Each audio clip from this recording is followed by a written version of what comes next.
Pride and Prejudice, written by Jane Austen, narrated by Stephanie Jones, published 1813.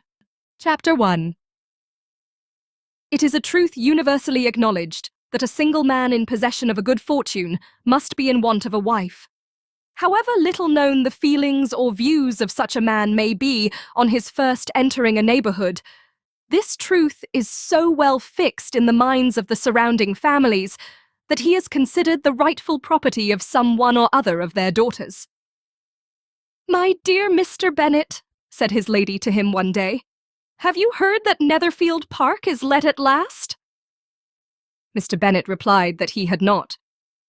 "But it is," returned she, "for Mrs. Long has just been here, and she told me all about it." Mr. Bennet made no answer. "Do you not want to know who has taken it?" cried his wife impatiently. "You want to tell me, and I have no objection to hearing it." This was invitation enough. "Why, my dear, you must know, Mrs. Long says that Netherfield is taken by a young man of large fortune from the north of England, that he came down on Monday in a chaise and four to see the place, and was so much delighted with it that he agreed with Mr. Morris immediately, that he is to take possession before Michaelmas, and some of his servants are to be in the house by the end of next week." "What is his name?" "Bingley." "Is he married or single?" "Oh, single, my dear, to be sure. A single man of large fortune, 4,000 or 5,000 a year. What a fine thing for our girls." "How so? How can it affect them?" "My dear Mr. Bennet," replied his wife, "how can you be so tiresome? You must know that I am thinking of his marrying one of them." "Is that his design in settling here?" "Design? Nonsense, how can you talk so? But it is very likely that he may fall in love with one of them, and therefore you must visit him as soon as he comes." "I see no occasion for that.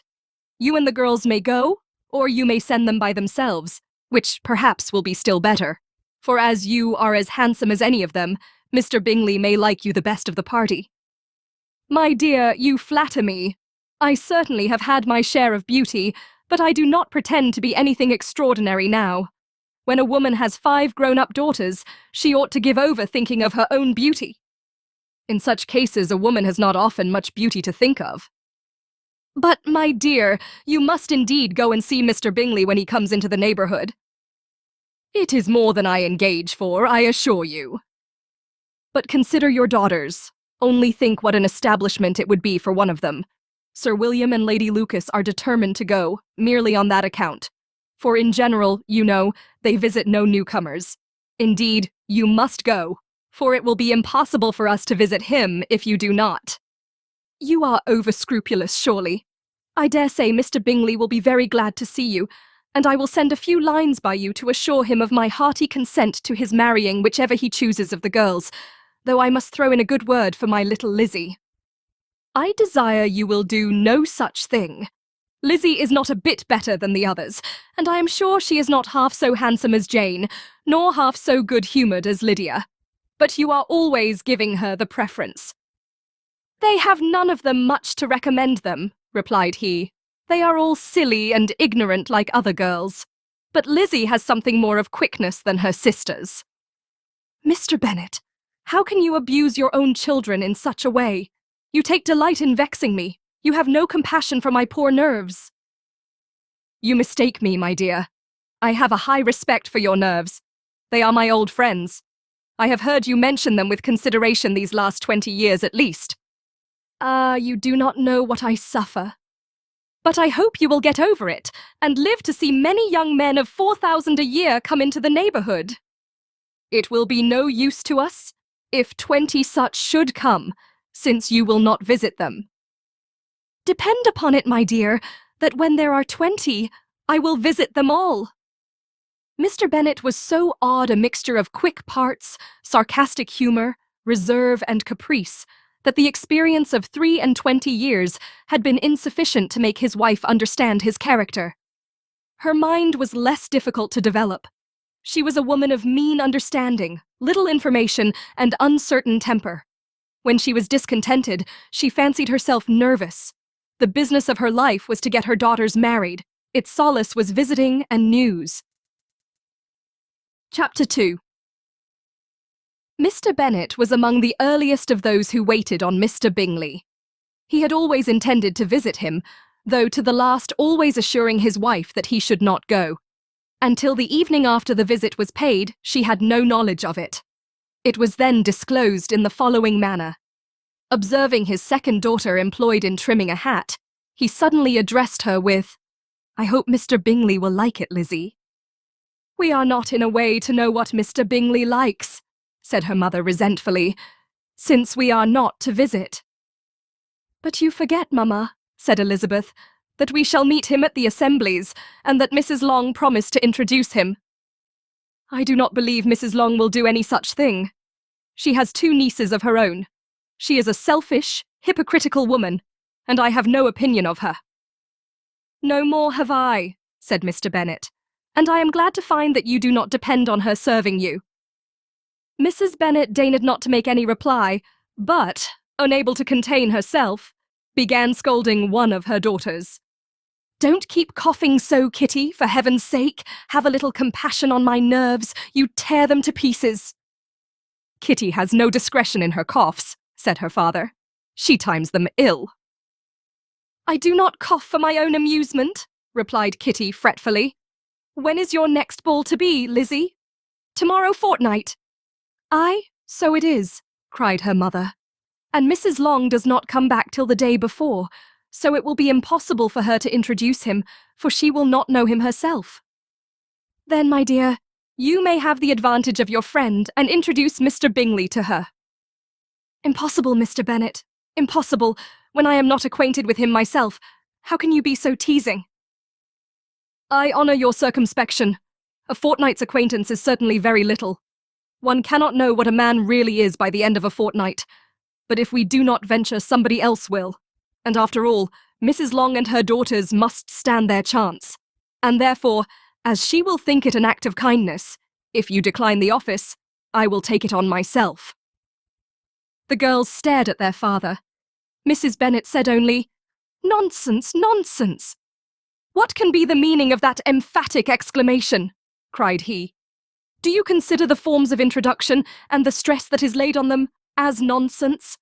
I cannot quite agree with you there. What say you, Mary? For you are a young lady of deep reflection, I know, and read great books and make extracts." Mary wished to say something sensible, but knew not how. "While Mary is adjusting her ideas," he continued, "let us return to Mr. Bingley." "I am sick of Mr. Bingley," cried his wife. "I am sorry to hear that. But why did not you tell me that before? If I had known as much this morning, I certainly would not have called on him. It is very unlucky, but as I have actually paid the visit, we cannot escape the acquaintance now." The astonishment of the ladies was just what he wished, that of Mrs. Bennet perhaps surpassing the rest, though, when the first tumult of joy was over, she began to declare that it was what she had expected all the while. "How good it was in you, my dear Mr. Bennet.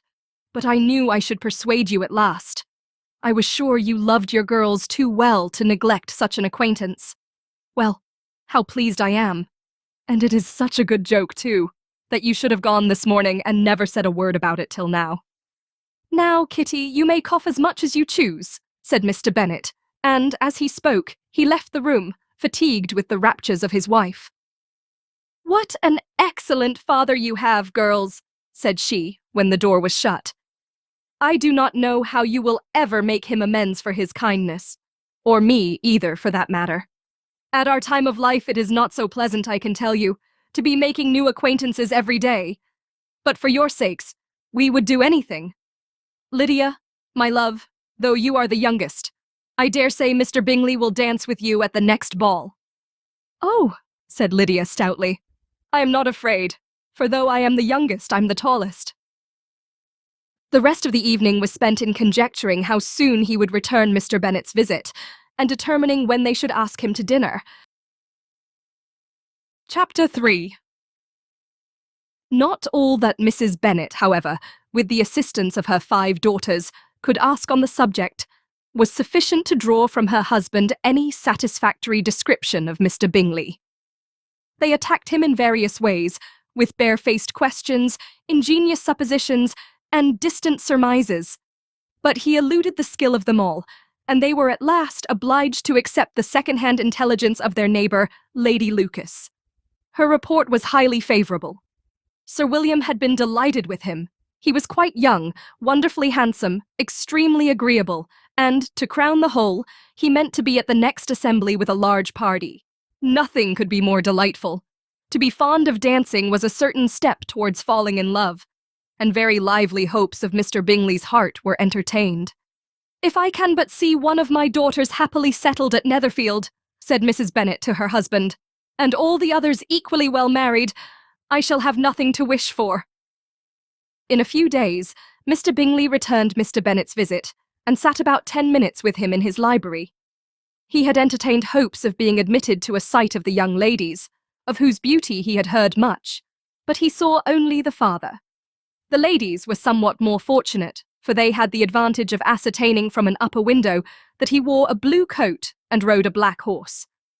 An invitation to dinner was soon afterwards dispatched, and already had Mrs. Bennet planned the courses that were to do credit to her housekeeping, when an answer arrived which deferred it all. Mr. Bingley was obliged to be in town the following day, and, consequently, unable to accept the honour of their invitation, etc. Mrs. Bennet was quite disconcerted. She could not imagine what business he could have in town so soon after his arrival in Hertfordshire, and she began to fear that he might be always flying about from one place to another, and never settled at Netherfield as he ought to be. Lady Lucas quieted her fears a little by starting the idea of his being gone to London, only to get a large party for the ball, and a report soon followed that Mr. Bingley was to bring 12 ladies and 7 gentlemen with him to the assembly. The girls grieved over such a number of ladies, but were comforted the day before the ball by hearing that instead of 12 he brought only 6 with him from London, his 5 sisters and a cousin. And when the party entered the assembly room, it consisted of only 5 altogether: Mr. Bingley, his 2 sisters, the husband of the eldest, and another young man. Mr. Bingley was good-looking and gentlemanlike. He had a pleasant countenance and easy, unaffected manners. His sisters were fine women, with an air of decided fashion. His brother-in-law, Mr. Hurst, merely looked the gentleman, but his friend Mr. Darcy soon drew the attention of the room by his fine, tall person, handsome features, noble mien, and the report which was in general circulation within 5 minutes after his entrance, of his having 10,000 a year. The gentleman pronounced him to be a fine figure of a man. The ladies declared he was much handsomer than Mr. Bingley, and he was looked at with great admiration for about half the evening, till his manners gave a disgust which turned the tide of his popularity, for he was discovered to be proud, to be above his company, and above being pleased, and not all his large estate in Derbyshire could then save him from having a most forbidding, disagreeable countenance, and being unworthy to be compared with his friend. Mr. Bingley had soon made himself acquainted with all the principal people in the room. He was lively and unreserved, danced every dance, was angry that the ball closed so early, and talked of giving one himself at Netherfield. Such amiable qualities must speak for themselves. What a contrast between him and his friend! Mr. Darcy danced only once with Mrs. Hurst, and once with Miss Bingley, declined being introduced to any other lady, and spent the rest of the evening in walking about the room, speaking occasionally to one of his own party. His character was decided. He was the proudest, most disagreeable man in the world, and everybody hoped that he would never come there again. Amongst the most violent against him was Mrs. Bennet, whose dislike of his general behaviour was sharpened into particular resentment by his having slighted one of her daughters. Elizabeth Bennet had been obliged, by the scarcity of gentlemen, to sit down for 2 dances, and during part of that time, Mr. Darcy had been standing near enough for her to hear a conversation between him and Mr. Bingley, who came from the dance for a few minutes, to press his friend to join it. "Come, Darcy," said he, "I must have you dance. I hate to see you standing about by yourself in this stupid manner. You had much better dance." "I certainly shall not. You know how I detest it, unless I am particularly acquainted with my partner. At such an assembly as this, it would be insupportable. Your sisters are engaged, and there is not another woman in the room whom it would not be a punishment to me to stand up with." "I would not be so fastidious as you are," cried Mr. Bingley. "For a kingdom! Upon my honour, I never met with so many pleasant girls in my life as I have this evening. And there are several of them, you see, uncommonly pretty."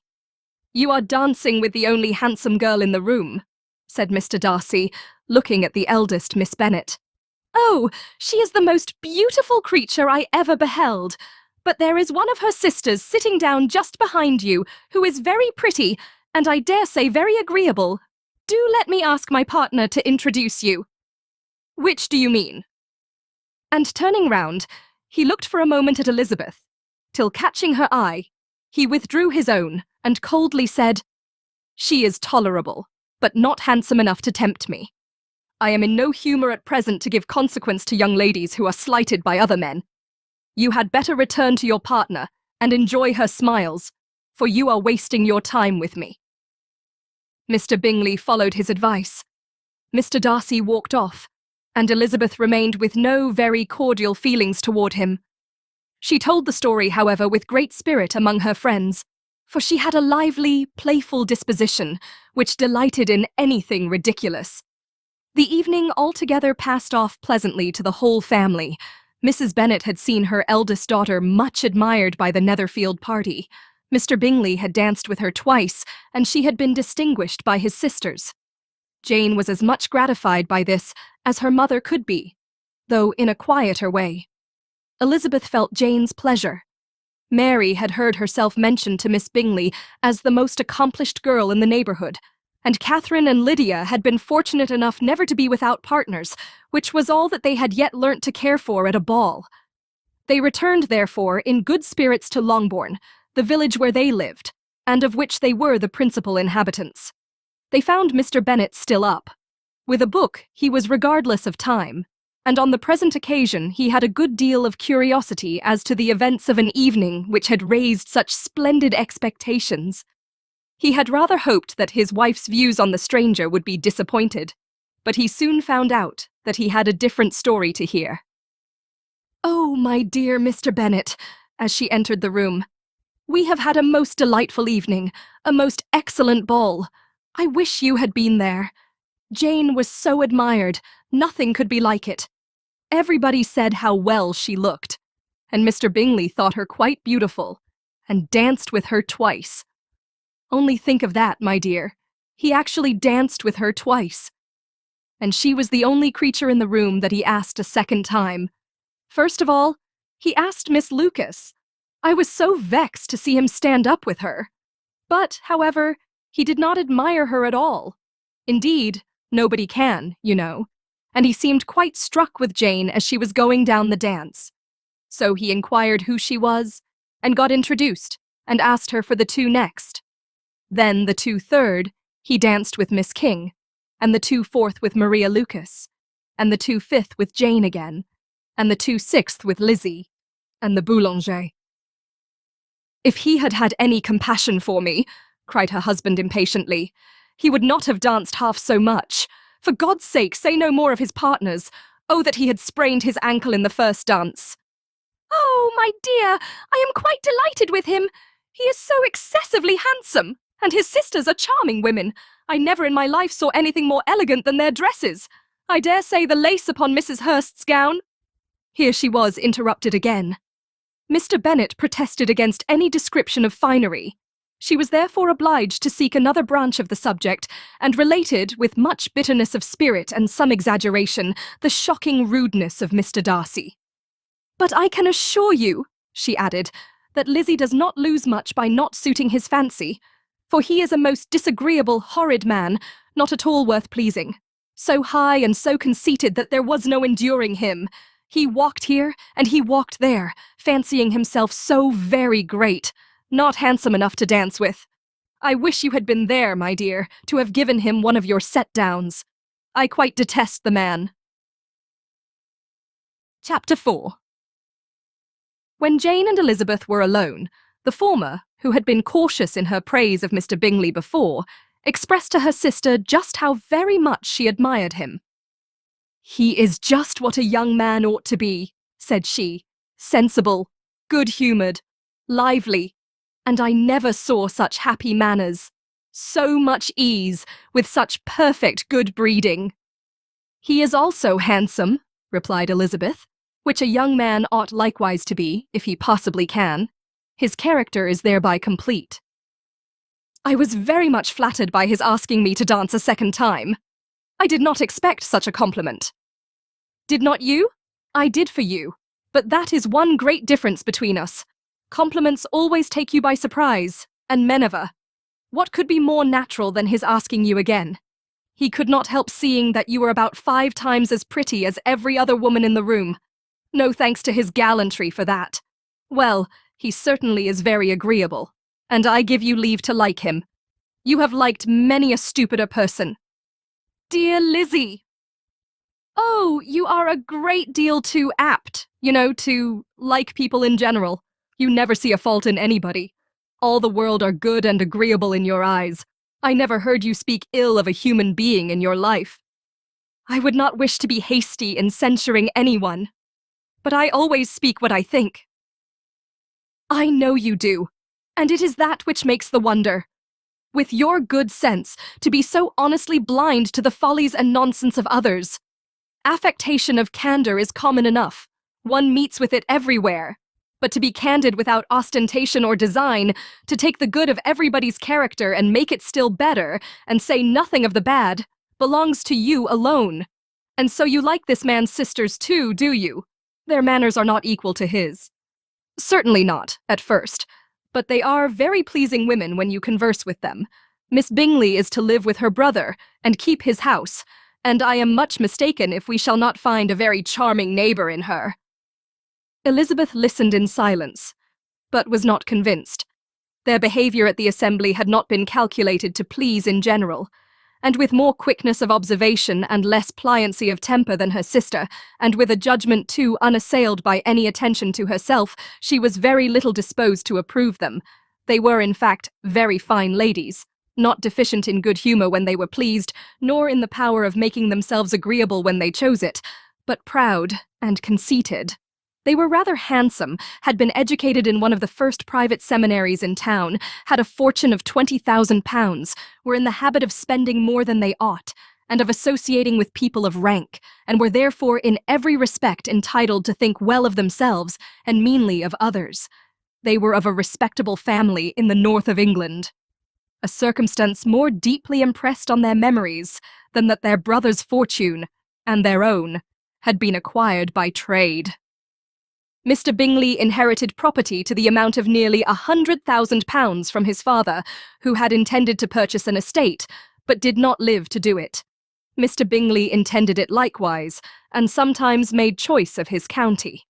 But as he was now provided with a good house and the liberty of a manor, it was doubtful to many of those who best knew the easiness of his temper, whether he might not spend the remainder of his days at Netherfield, and leave the next generation to purchase. His sisters were anxious for his having an estate of his own, but though he was now only established as a tenant, Miss Bingley was by no means unwilling to preside at his table. Nor was Mrs. Hurst, who had married a man of more fashion than fortune, less disposed to consider his house as her home when it suited her. Mr. Bingley had not been of age 2 years, when he was tempted by an accidental recommendation to look at Netherfield House. He did look at it, and into it for half an hour, was pleased with the situation and the principal rooms, satisfied with what the owner said in its praise, and took it immediately. Between him and Darcy, there was a very steady friendship, in spite of great opposition of character. Bingley was endeared to Darcy by the easiness, openness, and ductility of his temper, though no disposition could offer a greater contrast to his own, and though, with his own, he never appeared dissatisfied. On the strength of Darcy's regard, Bingley had the firmest reliance, and of his judgment the highest opinion. In understanding, Darcy was the superior. Bingley was by no means deficient, but Darcy was clever. He was at the same time haughty, reserved, and fastidious, and his manners, though well-bred, were not inviting. In that respect his friend had greatly the advantage. Bingley was sure of being liked wherever he appeared. Darcy was continually giving offence. The manner in which they spoke of the Meryton assembly was sufficiently characteristic. Bingley had never met with more pleasant people or prettier girls in his life. Everybody had been most kind and attentive to him.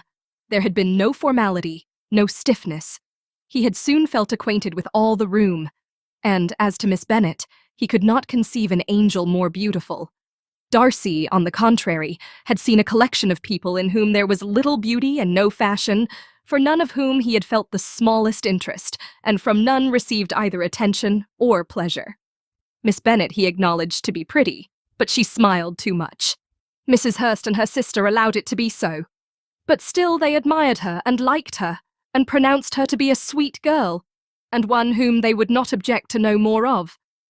Miss Bennet was therefore established as a sweet girl, and their brother felt authorized by such commendation to think of her as he chose. Chapter 5. Within a short walk of Longbourn lived a family with whom the Bennets were particularly intimate. Sir William Lucas had been formerly in trade in Meryton, where he had made a tolerable fortune, and risen to the honour of knighthood by an address to the king during his mayoralty. The distinction had perhaps been felt too strongly. It had given him a disgust to his business, and to his residence in a small market town, and, in quitting them both, he had removed with his family to a house about a mile from Meryton, denominated from that period Lucas Lodge, where he could think with pleasure of his own importance, and, unshackled by business, occupy himself solely in being civil to all the world. For though elated by his rank, it did not render him supercilious. On the contrary, he was all attention to everybody. By nature, inoffensive, friendly, and obliging, his presentation at St. James's had made him courteous. Lady Lucas was a very good kind of woman, not too clever to be a valuable neighbour to Mrs. Bennet. They had several children. The eldest of them, a sensible, intelligent young woman, about 27, was Elizabeth's intimate friend. That the Miss Lucases and the Miss Bennets should meet to talk over a ball was absolutely necessary, and the morning after the assembly brought the former to Longbourn to hear and to communicate. "You began the evening well, Charlotte," said Mrs. Bennet with civil self-command to Miss Lucas. "You were Mr. Bingley's first choice." "Yes, but he seemed to like his second better." "Oh, you mean Jane, I suppose, because he danced with her twice." "To be sure, that did seem as if he admired her. Indeed, I rather believe he did. I heard something about it. But I hardly know what. Something about Mr. Robinson." "Perhaps you mean what I overheard between him and Mr. Robinson. Did not I mention it to you? Mr. Robinson's asking him how he liked our Meryton assemblies, and whether he did not think there were a great many pretty women in the room, and which he thought the prettiest, and his answering immediately to the last question, 'Oh, the eldest Miss Bennet, beyond a doubt. There cannot be two opinions on that point.'" "Upon my word. Well, that is very decided indeed. That does seem as if. But however, it may all come to nothing, you know." "My overhearings were more to the purpose than yours, Eliza," said Charlotte. "Mr. Darcy is not so well worth listening to as his friend, is he? Poor Eliza, to be only just tolerable. I beg you would not put it into Lizzie's head to be vexed by his ill treatment, for he is such a disagreeable man that it would be quite a misfortune to be liked by him.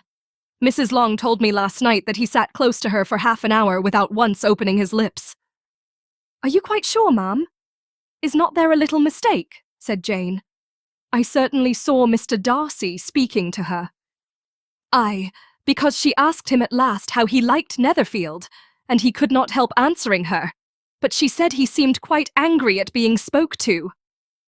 "Miss Bingley told me," said Jane, "that he never speaks much unless among his intimate acquaintances. With them he is remarkably agreeable." "I do not believe a word of it, my dear. If he had been so very agreeable, he would have talked to Mrs. Long. But I can guess how it was. Everybody says that he is eat up with pride, and I dare say he had heard somehow that Mrs. Long does not keep a carriage, and had come to the ball in a hack chaise." "I do not mind his not talking to Mrs. Long," said Miss Lucas, "but I wish he had danced with Eliza." "Another time, Lizzie," said her mother. "I would not dance with him, if I were you." "I believe, ma'am, I may safely promise you never to dance with him." "His pride," said Miss Lucas, "does not offend me so much as pride often does, because there is an excuse for it. One cannot wonder that so very fine a young man, with family, fortune, everything in his favour, should think highly of himself. If I may so express it, he has a right to be proud." "That is very true," replied Elizabeth, "and I could easily forgive his pride if he had not mortified mine." "Pride," observed Mary, who piqued herself upon the solidity of her reflections, "is a very common failing, I believe. By all that I have ever read, I am convinced that it is very common indeed, that human nature is particularly prone to it, and that there are very few of us who do not cherish a feeling of self-complacency on the score of some quality or other, real or imaginary. Vanity and pride are different things, though the words are often used synonymously. A person may be proud without being vain. Pride relates more to our opinion of ourselves, vanity to what we would have others think of us." "If I were as rich as Mr. Darcy," cried a young Lucas who came with his sisters, "I should not care how proud I was. I would keep a pack of foxhounds and drink a bottle of wine a day." "Then you would drink a great deal more than you ought," said Mrs. Bennet. "And if I were to see you at it, I should take away your bottle directly." The boy protested that she should not. She continued to declare that she would, and the argument ended only with the visit. Chapter 6. The ladies of Longbourn soon waited on those of Netherfield. The visit was soon returned in due form. Miss Bennet's pleasing manners grew on the goodwill of Mrs. Hurst and Miss Bingley, and though the mother was found to be intolerable and the younger sisters not worth speaking to, a wish of being better acquainted with them was expressed towards the two eldest. By Jane, this attention was received with the greatest pleasure, but Elizabeth still saw superciliousness in their treatment of everybody, hardly excepting even her sister, and could not like them. Though their kindness to Jane, such as it was, had a value as arising in all probability from the influence of their brother's admiration. It was generally evident whenever they met that he did admire her and to hear. It was equally evident that Jane was yielding to the preference which she had begun to entertain for him from the first, and was in a way to be very much in love, but she considered with pleasure that it was not likely to be discovered by the world in general, since Jane united, with great strength of feeling, a composure of temper, and a uniform cheerfulness of manner which would guard her from the suspicions of the impertinent. She mentioned this to her friend Miss Lucas. "It may perhaps be pleasant," replied Charlotte, "to be able to impose on the public in such a case, but it is sometimes a disadvantage to be so very guarded. If a woman conceals her affection with the same skill from the object of it, she may lose the opportunity of fixing him, and it will then be but poor consolation to believe the world equally in the dark. There is so much of gratitude or vanity in almost every attachment that it is not safe to leave any to itself. We can all begin freely. A slight preference is natural enough, but there are very few of us who have heart enough to be really in love without encouragement. In 9 cases out of 10, a woman had better show more affection than she feels. Bingley likes your sister undoubtedly, but he may never do more than like her, if she does not help him on." "But she does help him on, as much as her nature will allow. If I can perceive her regard for him, he must be a simpleton, indeed, not to discover it too. Remember, Eliza, that he does not know Jane's disposition as you do. But if a woman is partial to a man, and does not endeavour to conceal it, he must find it out. Perhaps he must, if he sees enough of her. But, though Bingley and Jane meet tolerably often, it is never for many hours together, and, as they always see each other in large mixed parties, it is impossible that every moment should be employed in conversing together. Jane should therefore make the most of every half-hour in which she can command his attention. When she is secure of him, there will be more leisure for falling in love, as much as she chooses." "Your plan is a good one," replied Elizabeth, "where nothing is in question but the desire of being well married. And if I were determined to get a rich husband, or any husband, I dare say I should adopt it. But these are not Jane's feelings. She is not acting by design. As yet, she cannot even be certain of the degree of her own regard, nor of its reasonableness. She has known him only a fortnight. She danced 4 dances with him at Meryton. She saw him one morning at his own house, and has since dined with him in company 4 times. This is not quite enough to make her understand his character. Not as you represent it. Had she merely dined with him, she might only have discovered whether he had a good appetite. But you must remember that 4 evenings have also been spent together, and 4 evenings may do a great deal. Yes, these 4 evenings have enabled them to ascertain that they both like Vingtieme better than commerce. But with respect to any other leading characteristic, I do not imagine that much has been unfolded. Well, said Charlotte, I wish Jane success with all my heart, and if she were married to him tomorrow, I should think she had as good a chance of happiness as if she were to be studying his character for a 12-month. Happiness in marriage is entirely a matter of chance.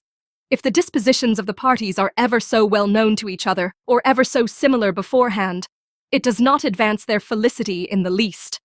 They always continue to grow sufficiently unlike afterwards to have their share of vexation, and it is better to know as little as possible of the defects of the person with whom you are to pass your life. You make me laugh, Charlotte, but it is not sound. You know it is not sound, and that you would never act in this way yourself. Occupied in observing Mr. Bingley's attentions to her sister, Elizabeth was far from suspecting that she was herself becoming an object of some interest in the eyes of his friend. Mr. Darcy had at first scarcely allowed her to be pretty. He had looked at her without admiration at the ball, and when they next met, he looked at her only to criticize. But no sooner had he made it clear to himself and his friends that she hardly had a good feature in her face than he began to find it was rendered uncommonly intelligent by the beautiful expression of her dark eyes. To this discovery succeeded some others equally mortifying. Though he had detected with a critical eye more than one failure of perfect symmetry in her form, he was forced to acknowledge her figure to be light and pleasing, and in spite of his asserting that her manners were not those of the fashionable world, he was caught by their easy playfulness. Of this she was perfectly unaware. To her he was only the man who made himself agreeable nowhere, and who had not thought her handsome enough to dance with. He began to wish to know more of her, and as a step towards conversing with her himself, attended to her conversation with others. His doing so drew her notice. It was at Sir William Lucas's, where a large party were assembled. "What does Mr. Darcy mean," said she to Charlotte, "by listening to my conversation with Colonel Forster?" "That is a question which Mr. Darcy only can answer. But if he does it any more, I shall certainly let him know that I see what he is about. He has a very satirical eye, and if I do not begin by being impertinent myself, I shall soon grow afraid of him." On his approaching them soon afterwards, though without seeming to have any intention of speaking, Miss Lucas defied her friend to mention such a subject to him, which immediately provoking Elizabeth to do it, she turned to him and said, "Did you not think, Mr. Darcy, that I expressed myself uncommonly well just now when I was teasing Colonel Forster to give us a ball at Meryton?" "With great energy, but it is always a subject which makes a lady energetic." "You are severe on us." "It will be her turn soon to be teased," said Miss Lucas. "I am going to open the instrument, Eliza, and you know what follows." "You are a very strange creature by way of a friend, always wanting me to play and sing before anybody and everybody. If my vanity had taken a musical turn, you would have been invaluable.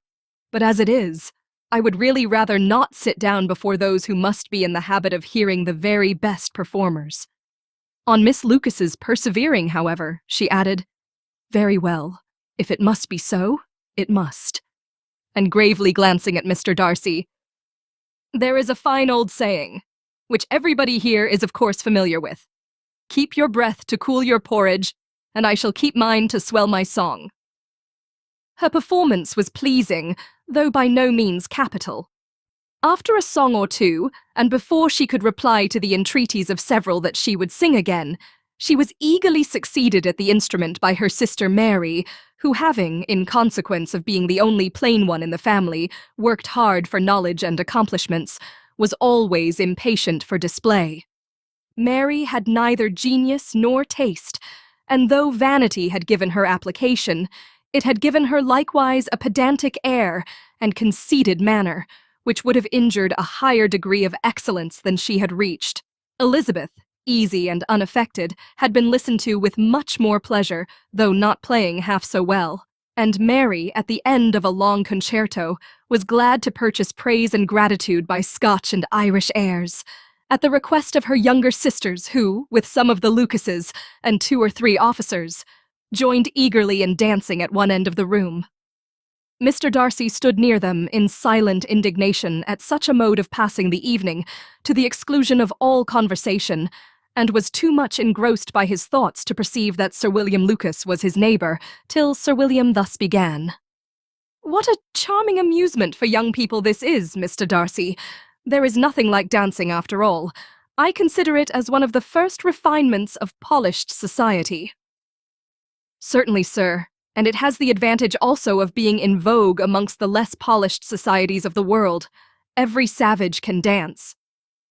Sir William only smiled. "Your friend performs delightfully," he continued after a pause, on seeing Bingley join the group. "And I doubt not that you are an adept in the science yourself, Mr. Darcy." "You saw me dance at Meryton, I believe, sir." "Yes, indeed, and received no inconsiderable pleasure from the sight. Do you often dance at St. James's?" "Never, sir." "Do you not think it would be a proper compliment to the place?" "It is a compliment which I never pay to any place if I can avoid it." "You have a house in town, I conclude?" Mr. Darcy bowed. "I had once had some thought of fixing in town myself, for I am fond of superior society, but I did not feel quite certain that the air of London would agree with Lady Lucas." He paused in hopes of an answer, but his companion was not disposed to make any, and Elizabeth at that instant moving towards them, he was struck with the action of doing a very gallant thing, and called out to her, "My dear Miss Eliza, why are you not dancing? Mr. Darcy, you must allow me to present this young lady to you as a very desirable partner. You cannot refuse to dance, I am sure, when so much beauty is before you." And, taking her hand, he would have given it to Mr. Darcy, who, though extremely surprised, was not unwilling to receive it, when she instantly drew back, and said with some discomposure to Sir William, "Indeed, sir, I have not the least intention of dancing. I entreat you not to suppose that I moved this way in order to beg for a partner." Mr. Darcy, with grave propriety, requested to be allowed the honour of her hand, but in vain. Elizabeth was determined, nor did Sir William at all shake her purpose by his attempt at persuasion. "You excel so much in the dance, Miss Eliza, that it is cruel to deny me the happiness of seeing you, and though this gentleman dislikes the amusement in general, he can have no objection, I am sure, to oblige us for 1/2 hour." "Mr. Darcy is all politeness," said Elizabeth, smiling. "He is indeed, but considering the inducement, my dear Miss Eliza, we cannot wonder at his complaisance, for who would object to such a partner?" Elizabeth looked archly and turned away. Her resistance had not injured her with the gentleman, and he was thinking of her with some complacency, when thus accosted by Miss Bingley.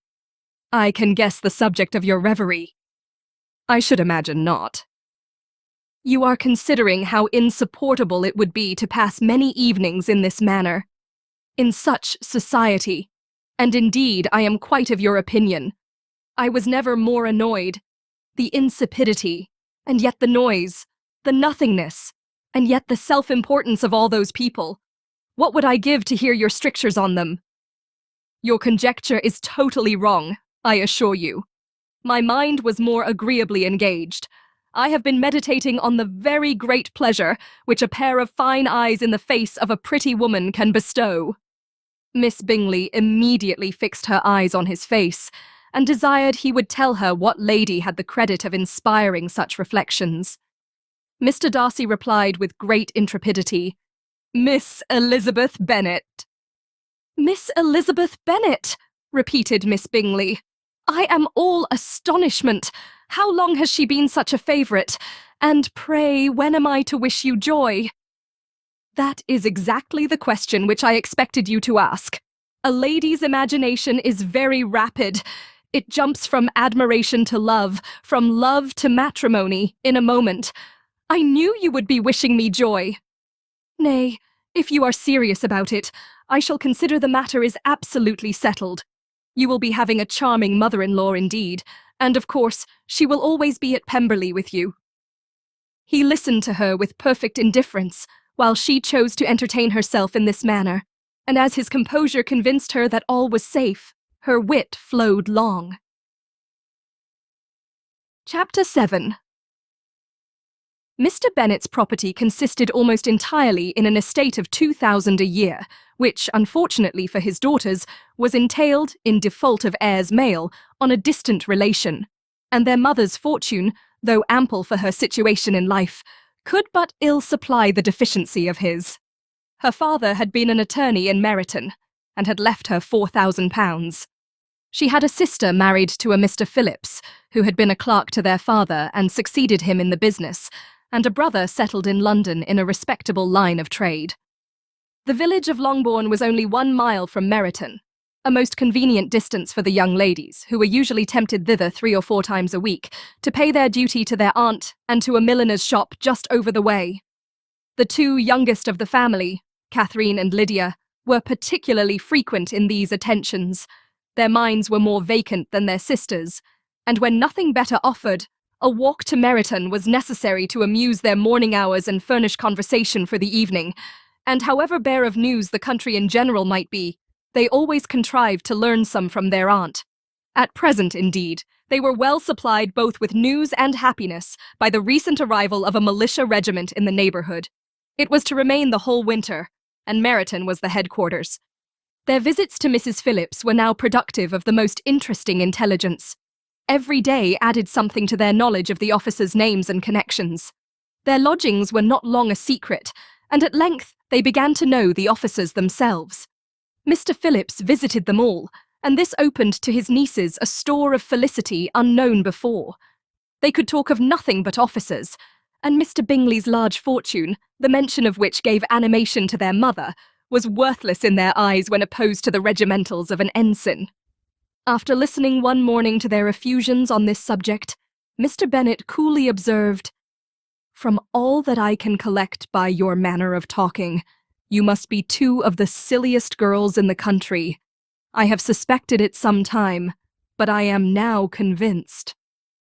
Catherine was disconcerted, and made no answer, but Lydia, with perfect indifference, continued to express her admiration of Captain Carter, and her hope of seeing him in the course of the day, as he was going the next morning to London.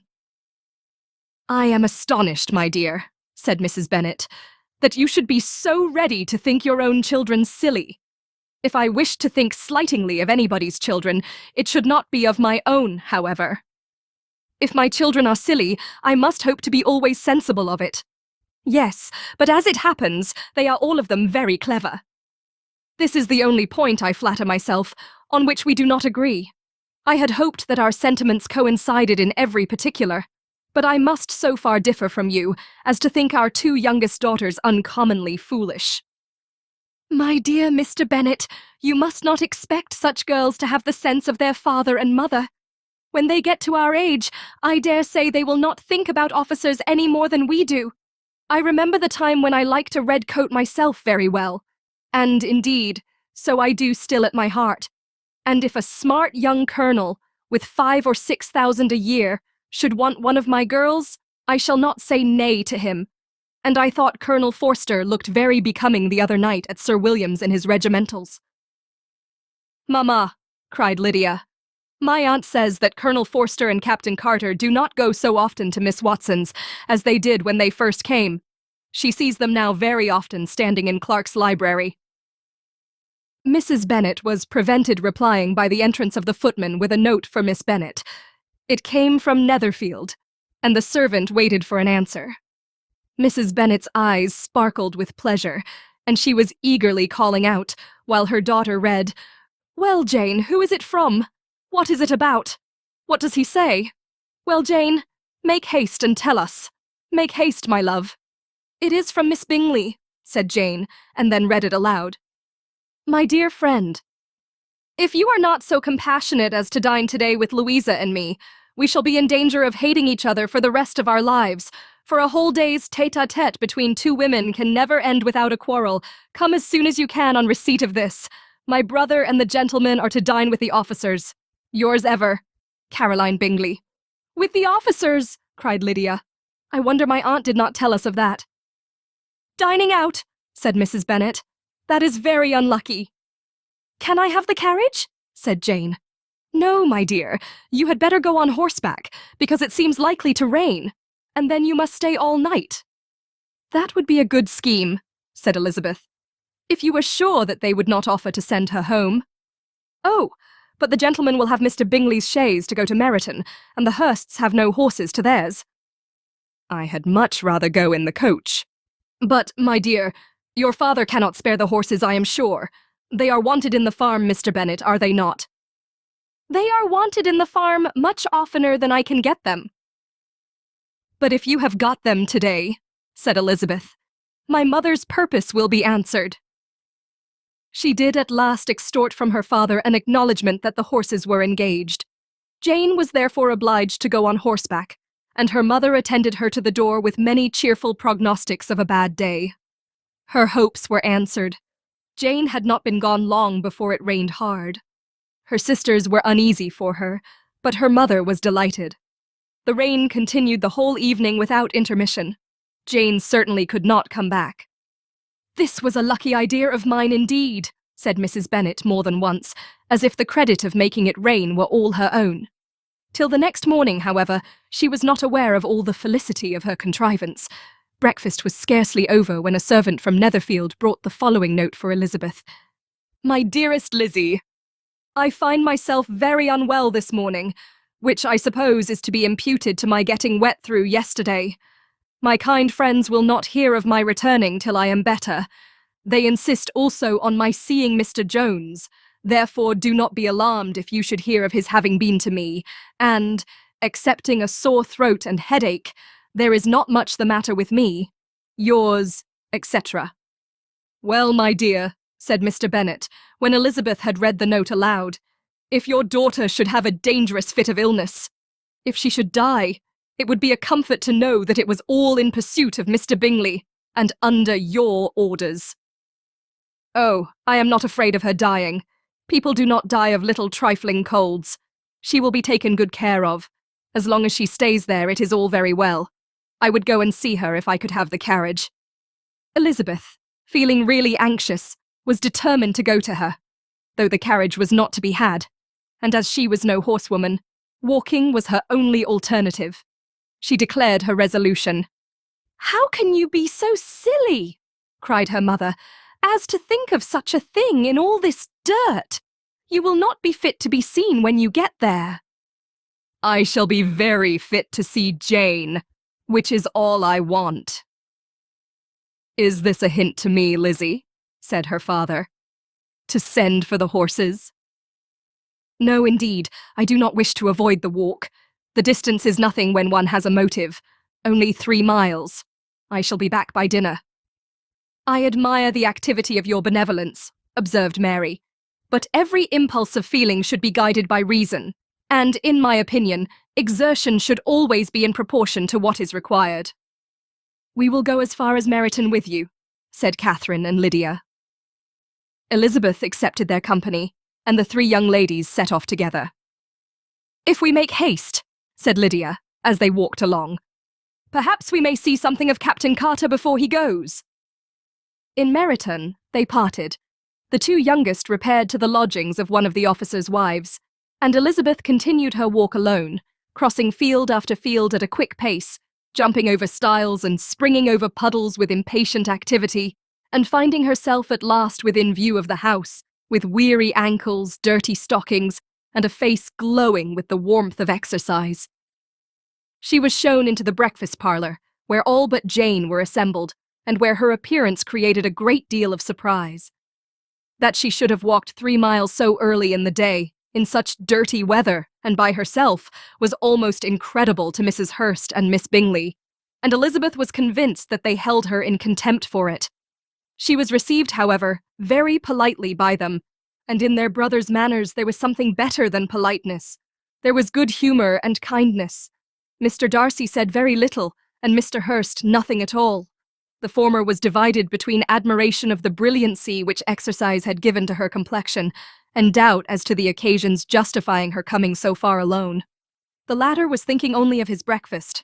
Her inquiries after her sister were not very favourably answered. Miss Bennet had slept ill, and though up, was very feverish, and not well enough to leave her room. Elizabeth was glad to be taken to her immediately, and Jane, who had only been withheld by the fear of giving alarm or inconvenience from expressing in her note how much she longed for such a visit, was delighted at her entrance. She was not equal, however, to much conversation, and when Miss Bingley left them together, could attempt little besides expressions of gratitude for the extraordinary kindness she was treated with. Elizabeth silently attended her. When breakfast was over, they were joined by the sisters, and Elizabeth began to like them herself when she saw how much affection and solicitude they showed for Jane. The apothecary came, and having examined his patient, said, as might be supposed, that she had caught a violent cold, and that they must endeavour to get the better of it. Advised her to return to bed, and promised her some draughts. The advice was followed readily, for the feverish symptoms increased, and her head ached acutely. Elizabeth did not quit her room for a moment, nor were the other ladies often absent.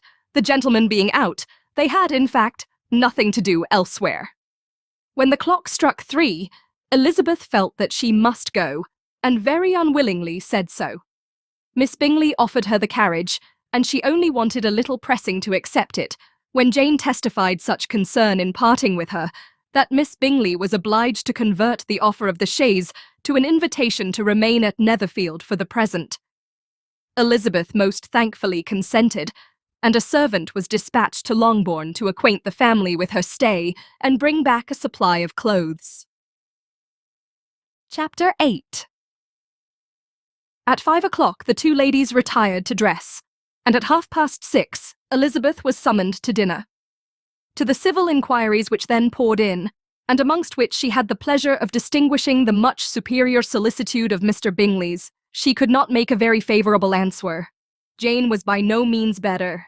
The sisters, on hearing this, repeated 3 or 4 times how much they were grieved, how shocking it was to have a bad cold, and how excessively they disliked being ill themselves, and then thought no more of the matter, and their indifference towards Jane when not immediately before them restored Elizabeth to the enjoyment of all her former dislike. Their brother, indeed, was the only one of the party whom she could regard with any complacency. His anxiety for Jane was evident, and his attentions to herself most pleasing, and they prevented her feeling herself so much an intruder as she believed she was considered by the others. She had very little notice from any but him. Miss Bingley was engrossed by Mr. Darcy, her sister scarcely less so, and as for Mr. Hurst, by whom Elizabeth sat, he was an indolent man, who lived only to eat, drink, and play at cards, who, when he found her to prefer a plain dish to a ragout, had nothing to say to her. When dinner was over, she returned directly to Jane, and Miss Bingley began abusing her as soon as she was out of the room. Her manners were pronounced to be very bad indeed, a mixture of pride and impertinence. She had no conversation, no style, no beauty. Mrs. Hurst thought the same and added, "She has nothing, in short, to recommend her, but being an excellent walker. I shall never forget her appearance this morning. She really looked almost wild." "She did indeed, Louisa. I could hardly keep my countenance. Very nonsensical to come at all. Why must she be scampering about the country because her sister had a cold? Her hair so untidy, so blousy." "Yes, and her petticoat. I hope you saw her petticoat, 6 inches deep in mud, I am absolutely certain, and the gown which had been let down to hide it not doing its office." "Your picture may be very exact, Louisa," said Bingley, "but this was all lost upon me. I thought Miss Elizabeth Bennet looked remarkably well when she came into the room this morning. Her dirty petticoat quite escaped my notice." You observed it, Mr. Darcy, I am sure, said Miss Bingley, and I am inclined to think that you would not wish to see your sister make such an exhibition. Certainly not. To walk 3 miles, or 4 miles, or 5 miles, or whatever it is, above her ankles in dirt, and alone, quite alone. What could she mean by it? It seems to me to show an abominable sort of conceited independence, a most country town indifference to decorum. It shows an affection for her sister that is very pleasing, said Bingley. I am afraid, Mr. Darcy, observed Miss Bingley in a half-whisper, that this adventure has rather affected your admiration of her fine eyes. Not at all, he replied. They were brightened by the exercise. A short pause followed this speech, and Mrs. Hurst began again. I have an excessive regard for Miss Jane Bennet.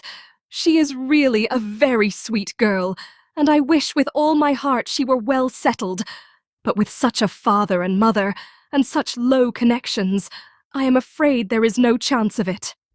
I think I have heard you say that their uncle is an attorney on Meryton. Yes, and they have another, who lives somewhere near Cheapside. That is capital, added her sister, and they both laughed heartily. If they had uncles enough to fill all Cheapside, cried Bingley, it would not make them one jot less agreeable. But it must very materially lessen their chance of marrying men of any consideration in the world, replied Darcy. To this speech Bingley made no answer, but his sisters gave it their hearty assent, and indulged their mirth for some time at the expense of their dear friend's vulgar relations.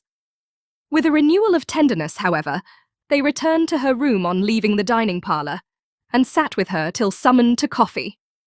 She was still very poorly, and Elizabeth would not quit her at all till late in the evening, when she had the comfort of seeing her sleep, and when it seemed to her rather right than pleasant that she should go downstairs herself. On entering the drawing-room, she found the whole party at loo, and was immediately invited to join them. But suspecting them to be playing high, she declined it, and making her sister the excuse, said she would amuse herself for the short time she could stay below, with a book. Mr. Hurst looked at her with astonishment. Do you prefer reading to cards? Said he. That is rather singular. Miss Eliza Bennet, said Miss Bingley, despises cards. She is a great reader, and has no pleasure in anything else. I deserve neither such praise nor such censure, cried Elizabeth. I am not a great reader, and I have pleasure in many things. In nursing your sister I am sure you have pleasure, said Bingley, and I hope it will be soon increased by seeing her quite well. Elizabeth thanked him from her heart, and then walked towards the table where a few books were lying. He immediately offered to fetch her others, all that his library afforded. And I wish my collection were larger for your benefit and my own credit, but I am an idle fellow, and though I have not many, I have more than I ever looked into. Elizabeth assured him that she could suit herself perfectly with those in the room. I am astonished, said Miss Bingley, that my father should have left so small a collection of books. What a delightful library you have at Pemberley, Mr. Darcy. It ought to be good, he replied. It has been the work of many generations. And then you have added so much to it yourself. You are always buying books.